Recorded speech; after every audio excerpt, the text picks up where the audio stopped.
Hi guys, it's the Island Girl and I'm back with another one, and this one is why are British place names so hard to pronounce? So I'm gonna find out tonight, alright? To all my regular schmegler, day one, sweetie pie, sweetie poos, come on in, right back, put a smile on your face and enjoy. To those who are new here, come on in, right back, put a smile on your face and enjoy. Let's get into this video. Here we go. All right, we do all the long talking at the end. Here we go. British place names can be tricky to pronounce. Take this place. Looks simple. But what if we told you it was pronounced Grimis? Hey! We'd be lying, it's Grimsby. Oh. But other places can be genuinely fiddly for foreigners. And tourists who get it wrong risk being imprisoned or killed. In today's programme, we're going to ask why British place names are so hard to pronounce. Is there an and coming? No, I'm done. Welcome to Map Men. We're the men. And here's the map. Map men, map men, map men, men. There are difficult to pronounce place names all over the world. California has Zizix, Slovenia has Ptuj, Greenland has... Kekertarsuit. Even Welsh natives struggle with this one. And tonight we can expect to see heavy showers spreading from the west into... But deliberately hard to pronounce names. Hey, I'm done. I'm sorry, guys. I don't mean to laugh, but I've had so many live stream, and you guys came in the live stream and tell me there's a place, and you can't pronounce it. I can. And if the runner man cannot pronounce it, how am I going? No. How am I going to get it done? I want to hear this pronunciation. Believe me. Here we go, guys. Pronounce names invented for promotional purposes like Llanfai Pwchwyn Gwrgogera Drobl Llantysilio Gogogoch aside. Show off. British place names cause more trouble than most because they often look straightforward but contain nonsensical phonetic traps that are impossible to predict. Okay. Try this one. Go on, Frome. say it out loud Frome. in your room or on your train. From. Wrong, it's not Frome. Frome, it should be blitheringly obvious, is pronounced Froome. But if you did say Frome, don't worry, you're in good company. Frome is officially the most mispronounced place name in Britain, and that's according to a proper survey. Excuse me, could you mispronounce Froome for me? Portsmouth. That'll do. There's nothing more fun than laughing at tourists who don't know how to say something properly simply because they're from a different country and could never reasonably be expected to have predicted a local pronunciation that contradicts the basic rules of language. So, we've created the perfect travel agent's itinerary for maximising tourist humiliation across the country. Starting in Biaulio, Beauty, head over to Rampisham, Ransom, then down to Mousehole. Mousehole, Next, travel north up to Towcester, Toaster, then a quick jaunt to Gotham, Gotham, followed by a stop in Quernmore, Quorma, before finishing up in Alnwick. Annick, which is near Newcastle. I'm like, okay, with all of them words, Queen Moore, Newcastle. Look, my pronunciation is wrong at every level. Jeez. Or, as the people from the city itself say, Newcastle. When will they learn? Exactly. As you can hear, no letter of the English alphabet is safe from being pronounced any of dozens of different ways. Including not at all. Thankfully, there are some general rules Okay. you can stick to, and because we're nice, we'll help the un-British amongst you through a couple of basics. Cester is pronounced stir. Leicester, Worcester, Gloucester, W at the start of the final syllable is silent. Norwich, Berwick, Southwark. Okay. Okay. They lost me there. I'm sorry. They just lost me there. Sure. You know what? Let me not turn myself into an idiot tonight. Southwark, ER is pronounced R. Berkshire, Clerkenwell, Hertfordshire. But before you get too reassured, for every rule in the English language there are always exceptions, such as the Cester in, Cirencester, the W in, Sandwich. and the sound in, Oh, this is disgusting. Oh, sorry, Berkhamsted. which is in Hertfordshire. The only way to be absolutely that's sure right. of pronouncing British place names correctly is to live here long enough to learn every single one of them one at a time. Sorry. Okay. So who were the complete anchors that invented these rules? It's time for an English lesson. To make an English language, you start with the base of Germanic Anglo-Saxon. Mix in a healthy dash of Old Norse, a huge dollop of Norman French, and just a barely detectable hint of Celtic. Trust me, it'll make all the difference. Stir it up for hundreds of years until the vowels really start to shift, and then... I'm done.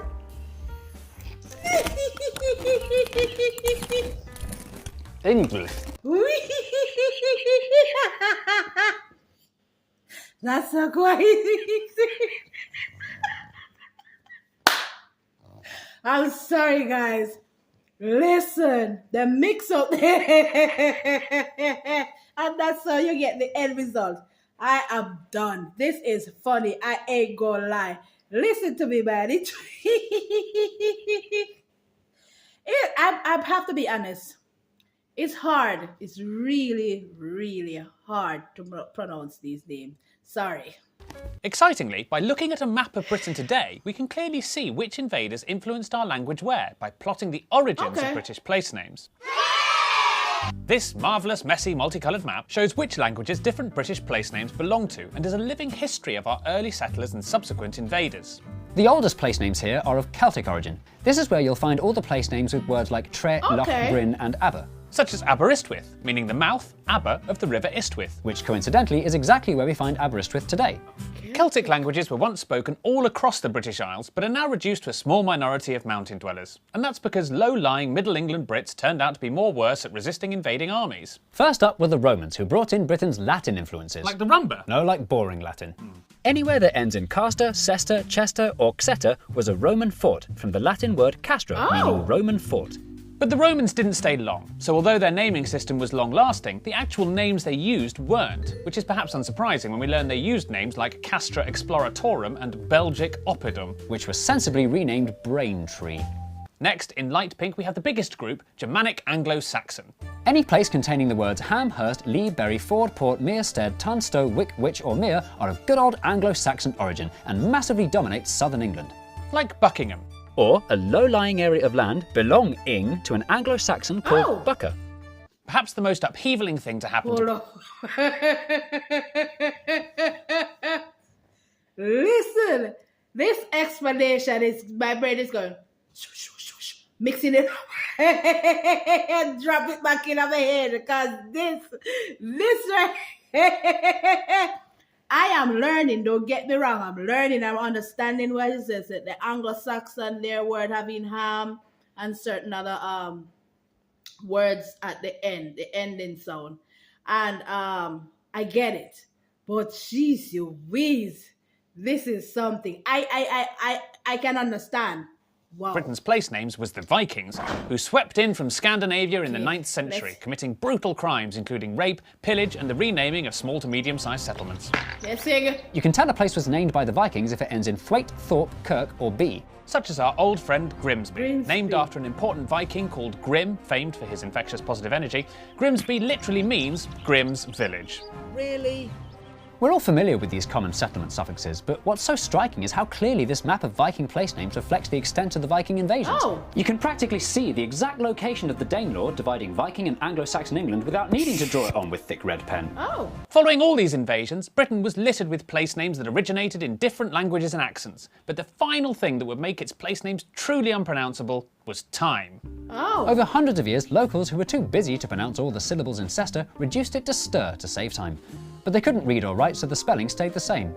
And while the English language has continued to gradually evolve, our place names haven't, resulting in a language landscape littered with phonetic booby traps. But what about Froome? Which linguistic group is responsible for Britain's so-called hardest place name? Unusually for a place name in England, Froome is from a surviving Celtic word, frama, which means fair, fine or brisk, probably describing the flow of its lovely river. It's not really surprising that the oldest language in these islands is the one that's drifted the furthest from pronounceability. So don't forget to join us for the next episode of Map Men. Is that the end of your sentence? Yeah, I'm done. Look, listen, what a comment, somebody wrote under the video, a comment under the video said, pronouncing English name is easy. Pronounce the word like you think it should be pronounced, then repeat it faster and faster until you swallow 3 syllables. Listen.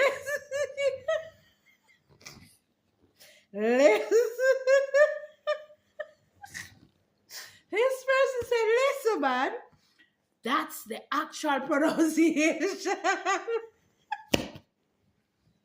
Just name it up fast. Just pronounce it fast and fast until you eat up 3 syllables, guys.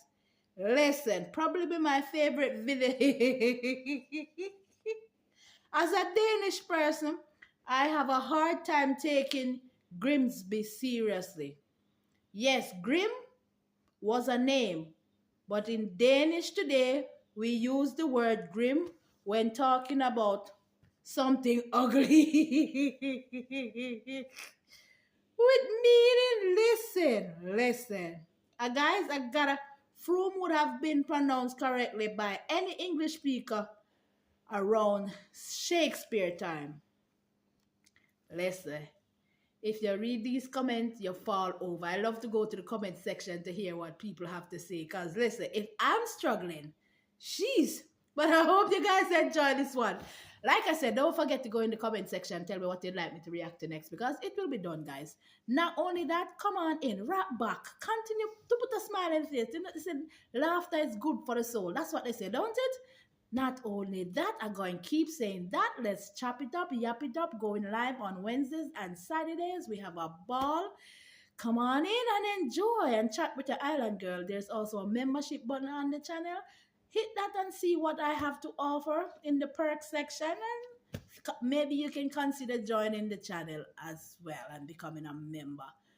Shout out to all my members that are already on the channel, and shout out to all my regulars, day one, sweetie pie, sweetie poos. Nothing but love to you all.